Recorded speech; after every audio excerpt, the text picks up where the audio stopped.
All right, guys. So I know a lot of you guys reach out and you find me because of a breakup. You're in a really tough spot in your life. You're at a low point and you're thinking, there's got to be a better way. There's got to be some different way to do things than what I've been doing. And you're right. So welcome. Glad you could discover this podcast or this video series if it's the first time for you. If it's not, welcome back. Appreciate your support. And so I want to talk about kind of the transformation that happens after a breakup, right? For a lot of you guys, there's a breakup, right? You're at the ends of your rope with a marriage, or at the end of your ropes, at the ends of your rope with a girlfriend that you've been with for a while, or maybe not even a while, right? But for some reason you're all in, you're fully invested in this other person and the relationship that the two of you all have had together, and it's no longer working out. Despite your best efforts, it's done, right? They're checked out and you can't control that. So I want to talk to you guys this week a little bit about what it was like for me, and what kind of lessons I learned now looking back, right? And what I can be grateful for in the moment. I get these messages all the time of, hey man, I'm in the process of losing my wife. I'm in the process of losing my marriage and my family. And first thing I want to say is that I feel for you, right? That pain has to be unbearable. I can't give you any kind of words of consolation that'll fix it or make the pain go away or make the hurt go away. It's not going to happen. But what I can tell you is that as hard as it is to hear it, like, praise God for opening your eyes now in this way instead of later in some other way. And I want to dive into that a little bit. Like, what do you mean? Like, how insensitive? And for you that don't believe in God, if you don't believe in Jesus, that is hard to hear, because things are so finite, right? We're caught up in this world of live your truth, manifest your own dreams, put it out into the universe, and the universe will give it back to you. And there's, create abundance and all this kind of, like, that's just not how it works. That's not how it works. And I say that because I grew up. Okay. All right. We've started off talking about how your breakup is not the end of your life. It's actually the beginning. And I want to circle back to that by kind of telling a story here, right? Setting the stage. I grew up in church, surrounded by Christians.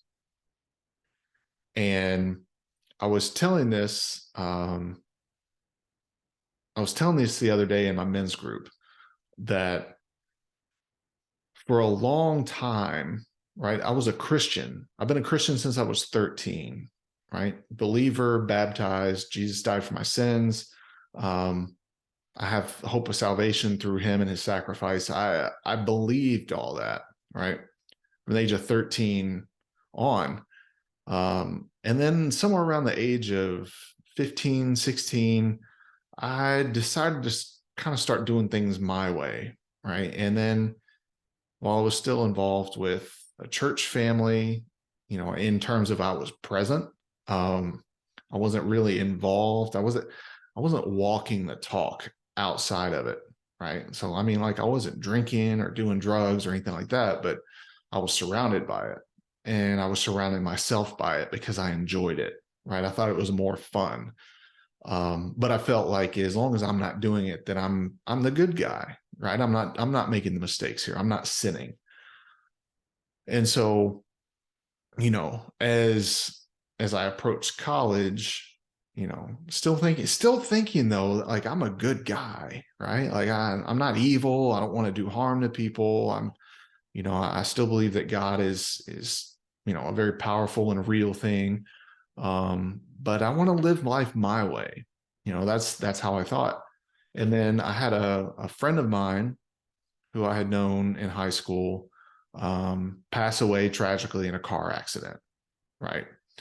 And that that moment for me seemed to kind of stir something up, right? It was kind of like I heard God kind of knocking at the door, going, "Hey, man, like I'm still here, and I'm gonna help get you through this, but just know that you have to come to me because I'm always here. And when you're ready to come to me, I'm still going to be here." Right. So that's the type of feeling that I had. And I felt like a lot of signs were pointing me in the direction of things of maybe where he was wanting me to go instead of where I was wanting to go. So I transferred away from the college, the university, where I had believe it or not, I had a full scholarship for vocal music education. And that was gone by like Christmas, right? I never went to class. I was just always trying to hang out with my friends, even though they were church friends, right? I still thought I was a good dude. Okay. But I wasn't holding up my end of the bargain, right? I was trying to live life my way and then get around, the hangups. So, you know, this tragic death happens, like I'm just 19 years old, like just turned 19 years old at the time. And it really shook me, right? Shook me to my core, made me realize I had a lot of depression. I had a lot of fear. I had a lot of anger, and made me want to do something about it. Right. So first thing I do is I didn't know what else to do. I knew growing up as a child, like I tried therapy in like third grade. I hated it. Just felt like all the guy wanted to do was just sit and play games, in hopes that would get me to open up. Right. And I think that did more for him and maybe my mom's case against my dad's attempts to get custody, even though he shouldn't have been trying, but God love him. He tried every couple of years. And so I feel like that was more evidentiary instead of healing for me, and evidentiary for the case, right? So kind of being a pawn a little bit in the court system, the family court system, which was never fun. And so yeah, trying to think of where I was going with that. Okay, whatever the case is, right? Like, okay, so I didn't think that therapy worked, right? I thought it was a bunch of crap. So instead, I talked to my PCP. I talked to my doctor, and I told him, I was like, "Hey, here's what I'm feeling. Like, just had the death of a friend. Maybe I need some help. Can you help me?" So he prescribed me like Lexapro, I believe, was the antidepressant, SSRI,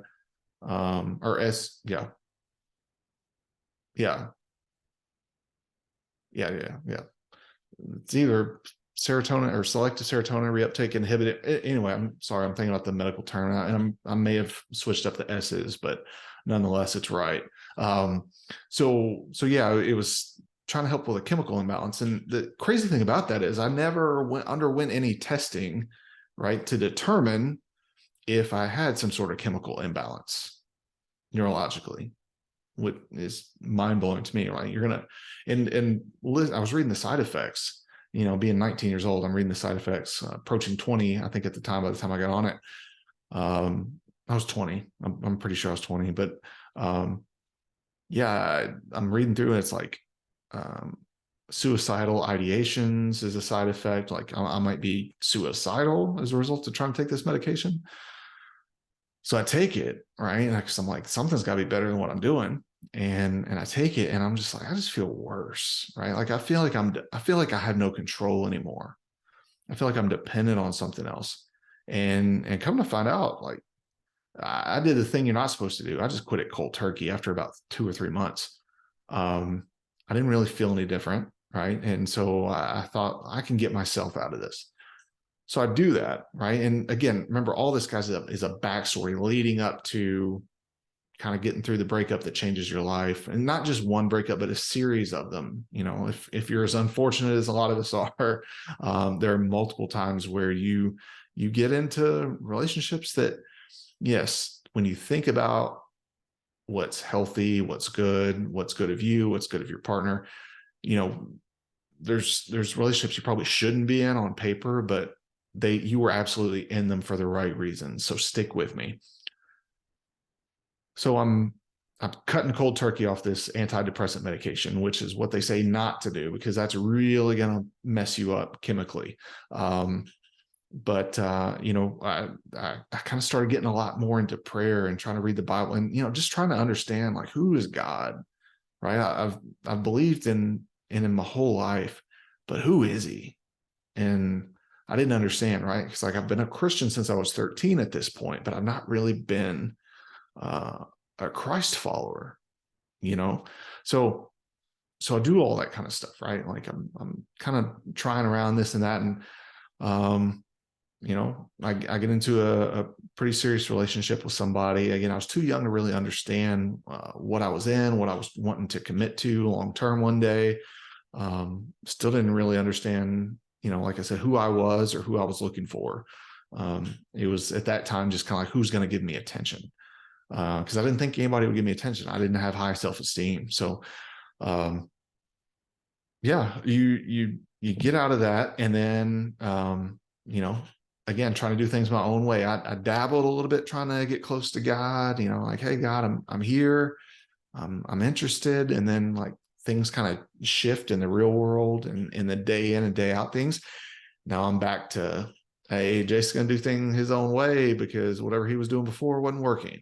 And just got really big into drinking and partying, and just being really promiscuous. And yeah, man, just essentially just trying to, like, wreck my life and everybody, especially angry at women, right? Like, I was really angry at women. I was just seeking to use them to make myself feel better because they'd always hurt me. Right? How many of you guys can resonate with that? So a lot of the most successful men in business, or who you see on social media, they fall into that category, right? I'm always trying to achieve more, right? Because I can attest to this. I'm always trying to accomplish and achieve more, be more successful, because I feel worthless. And I'm always going to try and have these conquests in the terms of women because I feel unlovable, right? So I had these conflicting battles going on at the same time, and I was just in a really unhealthy spot, right? And we're talking early 20s at this point. So I go through that whole sowing your wild oats phase, whatever, and then I'm 23, approaching 24, and it's like, you know what, I need to start settling down. Like, I graduated college, still don't know what I'm going to do with my life. Like, I got this bachelor's degree, but I don't know what I'm going to do with it. I just went to school because I'm supposed to go to school. Okay. And yeah. So anyway, where I'm going with this is you go through these life events, right? And you think that you're doing them apart from God and apart from Jesus, and you're apart from the Holy Spirit. And it's a powerful testimony to be able to look back and say, wow, like, all that, like, every single bit of it was for a reason. Every ounce of pain, confusion, frustration, tears, everything, all of it worth it. Because here, look at this now, right? I've got a podcast that reaches around the world with thousands of listeners, and it's holy crap, like, blows my mind. But anyway, back to the story. So, and then I get into this really long relationship, and I never entered into it as myself. I still didn't know who I was, right? I was trying to be who's somebody that somebody else is going to want, right? And it's kind of like I've always been a salesman. Like, Well, oh, hey, what do you help people with? Well, what do you need help with? What kind of man are you? What kind of man do you need me to be? Right. That's what I was doing. And um, yeah, and ultimately that just led to a long time of growth, but at the same time, digging myself into a deeper trench of losing myself, confusion, um, frustration, and just eventually just getting fed up. Like I was not in the place where I knew I was supposed to be, and I didn't have the balls to be able to man up and end it. So I cheated with a married woman and got caught. Right, and like to my relief, I was caught. But at the same time, I honestly and sincerely can say I have never felt so disgusted with myself, right? That that is where morally and emotionally I felt rock bottom, right? Who am I? What have I become? I thought I was a Christian, and I have done what I consider to be like one of the most ultimate sins behind murder. And you know, there's a period there where it was not uncommon for me as I moved back into my mom's house at like 33 and um, trying to quit my job and hating what I'd done and who I was, and just knowing that I can no longer be whoever the hell this is. This is not me. And yeah, God came and got me at that point. He came and got me. I didn't have to go find him. He came and got me and goes, okay, I'm here. You're ready to listen and you're ready to stop chasing everything but me. And there is no way you're getting out of this without me. Right? Stop trying to do it yourself. Doing it your way is faulty and it's broken because you're broken. Right. And that was amazing to go through that. I'd never felt closer to God than in that season of my life. And because I'd been so absent for so long, I'd been gone for so, it kind of like it almost kind of felt like the prodigal son in a way. But during that season of my life, I related so much to like the book of Psalms and what David was writing about what he was going through, and just being in total anguish, right? Going through all the emotions, like being angry with God, being angry with myself, being extremely repentant and remorseful, um, and just being absolutely sorry for everyone I've hurt in that whole process. And and I knew that I had to go forward, right? Outside of that relationship that was just not, it wasn't a godly relationship. It wasn't, I felt blessed because I was trying to do it my way. She was trying to do it her way. And there was God wasn't even a thought, right? Healthy conversation, communication was never even a thought. It was so surface level, right? There was no spiritual connectivity there. And God wanted not just me, but he wants all of us to have a foundational friendship with him, so that way our relationship can be foundationally built upon him and pointed towards him, right? So that's where that was at. Okay, so again, the transformative breakup. Okay, now I'm in this new season of my life again, right? It's like 10 years out of the game, I'm back in. I'm starting to feel better about myself. I started to get a little bit of attention, and somebody from like a long time ago, even before that last relationship, had reached out and just kind of seemed like out of nowhere, like serendipitously, like, oh, maybe this is a sign, right? Maybe this is a sign. So me being unhealed from what I just come out of, trying to go into something new, all in, right? Because I felt like it was a sign, right? Like I was not going to ignore this sign. And it just didn't work, right? It just didn't work. It wasn't good for me. It wasn't good for her. We both had our own things that we had to work on. I was in nowhere near building a foundational relationship with God with a partner in that setting and in that context. It wasn't healthy. It wasn't good. So again, I'm thankful for that because it helped me grow even more, right? That knocked me back down a few pegs. Like I was getting too cocky, too arrogant.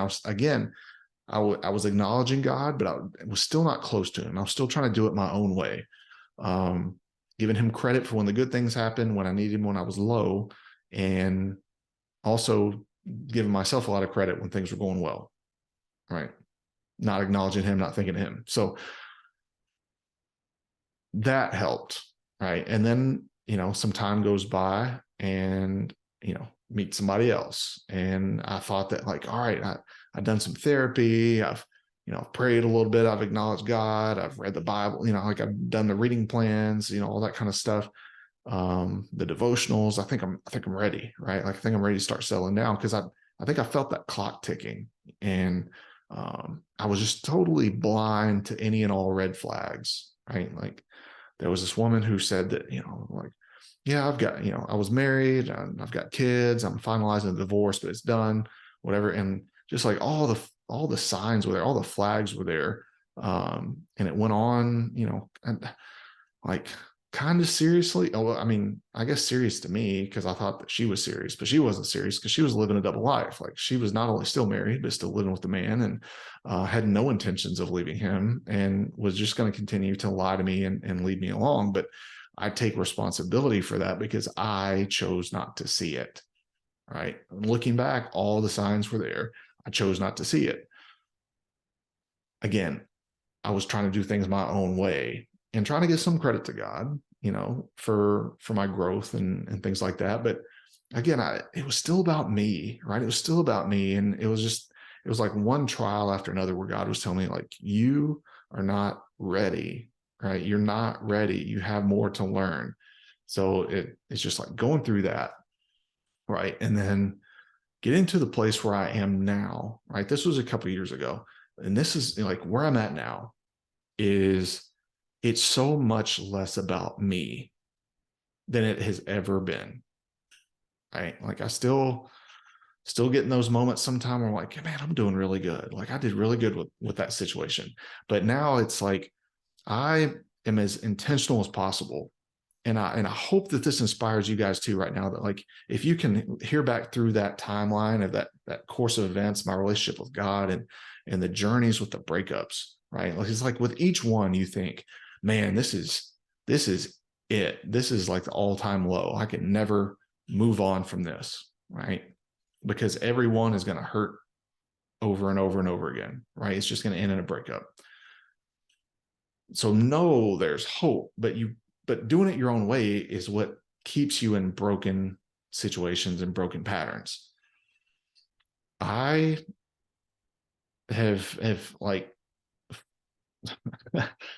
this is where the pivot happens from being a Christian to now being a Christ follower, right? And I feel like that's probably not happened until like the last year of trying to sincerely and intentionally walk the talk and not just claim to believe, but to live the belief. I'm not perfect and I never will be.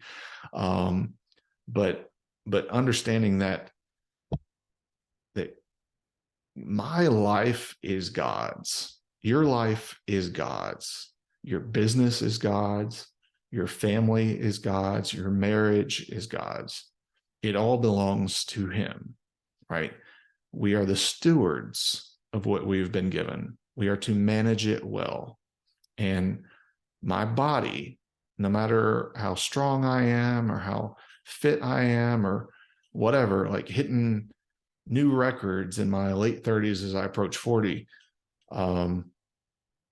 that's because I've been given a body, a partner, a business, finances, whatever it is, that God has deemed me ready to be able to manage and manage well. And it's up to me to continue to manage them well. And that's why I'm speaking so much on the importance of getting your physical health right and the discipline that it takes there, because the discipline that it takes to manage your health and your fitness and your ability to not just be an absolute glutton or a lush, like I'm using all these biblical terms, like don't overeat, don't overdrink, don't do too much of anything that's going to be harmful for you, because that discipline is going to carry over to how you manage your emotions, right? How you manage your marriage, how you manage your business and your finances. That's all those disciplinary steps that you have to have every single day,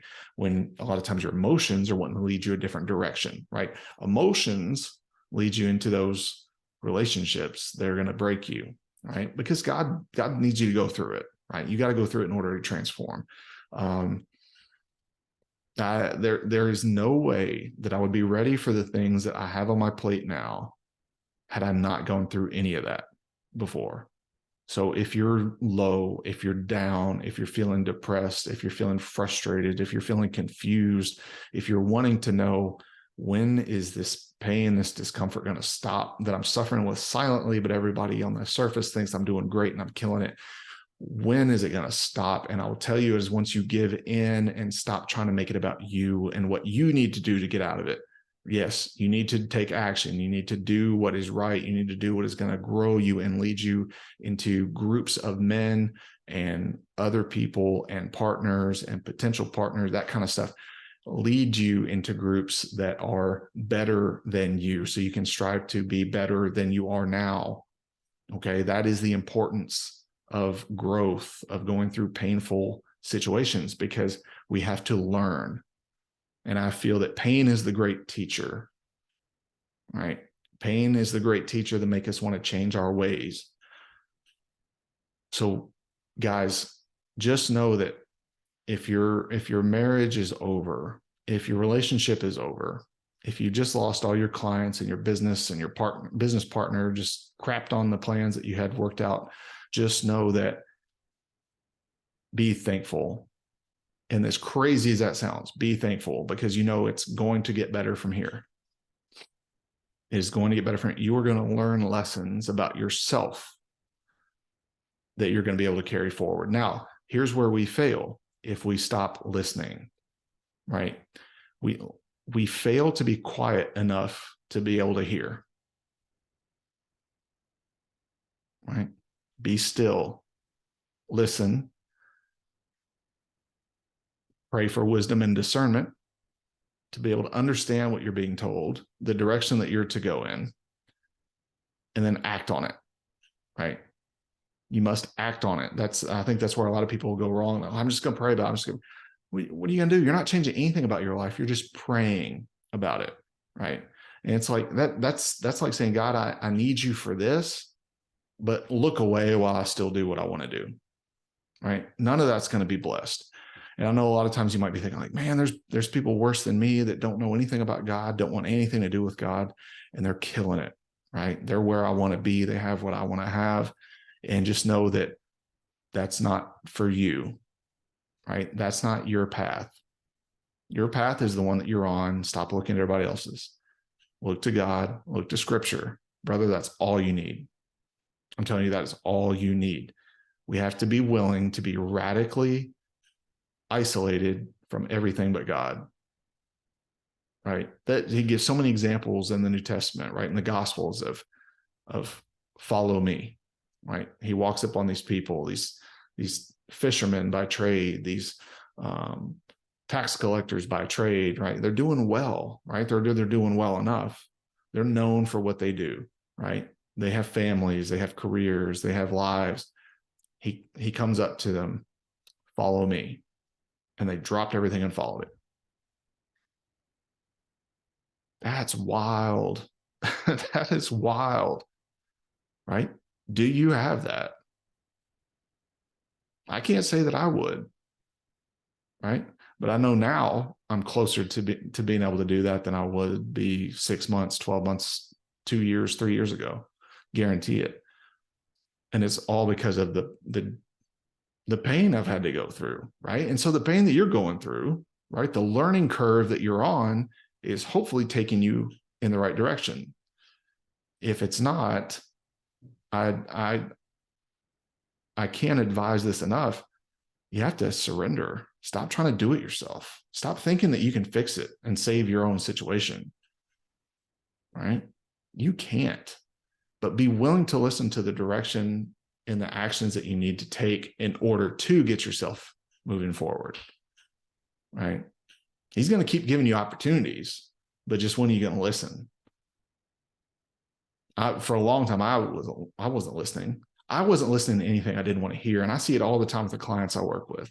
Bro, this is exactly what you need to do in the gym and in the kitchen to make sure that you have the absolute life that you want, where you're free of disease, you're free of injury and pain and discomfort, and the ability to get out and do the activities and the hikes and the journeys and the vacations that you want to do. Oh, yeah, that sounds great. All right, well, you got to do this. Well, I don't like that. I don't like this. I don't like that. You're not willing to do it, right? You're hearing, right? You're willing to hear it, but you're not willing to do it. And I think that is so parallel to what we are to do as men who are Christ followers, right? Like there is a massive need, and I'm seeing it now more than ever. I don't know, call it old age, call it whatever, but the deterioration of men in the home has led to the downfall of society. And men, I can't say this enough, get your house in order. The world depends on it. All right, guys, that's it for this episode. I hope you all enjoyed it. Check out the show notes for ways that you can support the show. I really appreciate your generosity. It really helps to keep things going forward, keep growing the show, keep trying to grow the mission, move it forward with what we're trying to do for men who are just wanting to be absolutely on fire for Christ and their purpose in their life, and trying to do it with capable, pain-free bodies. All right, guys, thank you so much. Check out the links in the description. Check out the links in the show notes if you're checking on the podcast, and look forward to working with you. All right, see you guys.